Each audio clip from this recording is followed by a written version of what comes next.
ஆண்டவர் அச்சுரமாகிய இயேசு கிறிஸ்துவின் இனிய நாமத்தினால் உங்களுக்கு என்னுடைய அன்பின் வாழ்த்துக்கள். இந்த காலை வேளை தியானிக்கும்படியாக நாம் தெரிந்து கொள்ளப்பட்ட ஜீவ வார்த்தை, அது ரோமர் 8:25. Romans chapter 8:25. நம் காணாததை நம்பினோமாகில் அது வருகிறதற்கு பொறுமையோடு காத்திருக்க கடவோம்.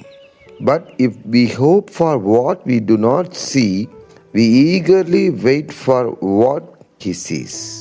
சங்கீதம் 62:5 இப்படியாக சொல்கிறது, என் ஆத்துமாவே தேவனையே நோக்கி அமர்ந்திரு, நான் நம்புகிறது அவராலே வரும்.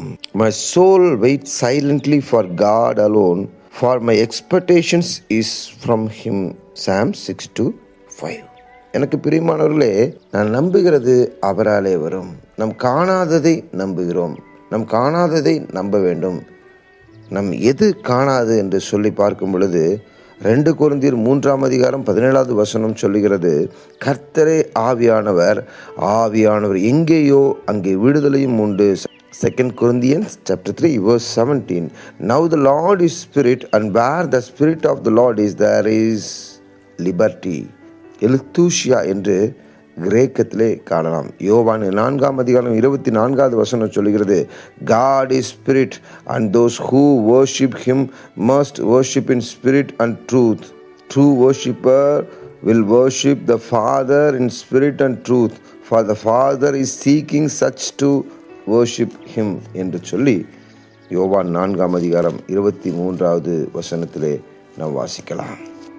எனக்கு பிரியமானவர்களே, கர்த்தர் ஆவியாய் இருக்கிறார். அவரை ஆவியோடும் உண்மையோடும் கூட நாம் தியானிக்க வேண்டும்.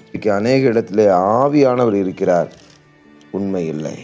ஆவியானவர் இருக்கிறார், அன்பு இல்லை. தேவன் ஆவியாய் இருக்கிறார். அந்த ஆவியானவர் இந்த உலகம் காணாது.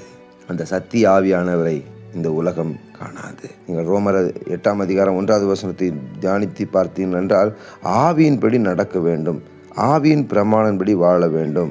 ஆவியானவர் இயேசு கிறிஸ்துவுடைய நீதியை நிறைவேற்றுவார்.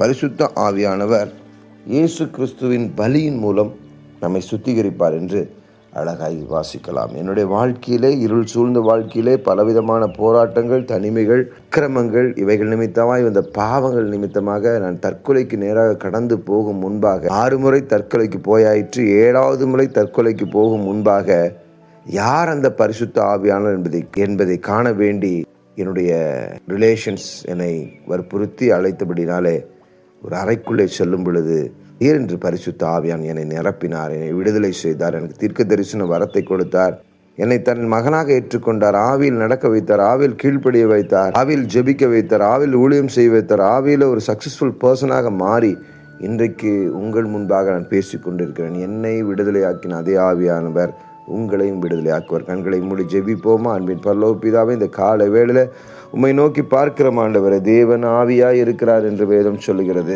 ஆவியோடும் உண்மையோடும் அவரை தொழுது கொள்ள வேண்டும் என்று வேதம் சொல்லுகிறது. சத்தியம் என்கிறது இயேசு கிறிஸ்து. நானே வழியும் சத்தியம் ஜீவனுமாய் இருக்கிறேன் என்று சொல்லி ஆண்டவரே, உம்மை தொழுது கொள்ளும்படியாக பரிசுத்த ஆவியானவர் எங்கள் மேல் பொழிந்தருள வேண்டும் என்று ஜெபிக்கிறோம். பொறுப்படுத்திக் கொள்ளுங்க, பாதுகாத்துக் கொள்ளுங்க, இயேசுவின் நாமத்தில் நல்ல பிதாவே, ஆமென். எனக்கு பிரியமானவர்களே, King Line of Judah Prophetic மினிஸ்ட்ரியின் சார்பாகவும், சன் லைஃப் மிஷன் சார்பாகவும், இம்மானுவேல் லிட்ரேச்சர் சர்வீஸின் சார்பாகவும் நான் உங்களை கிறிஸ்துவுக்குள்ளாக வாழ்த்துகிறேன். தேங்க்யூ. God bless you.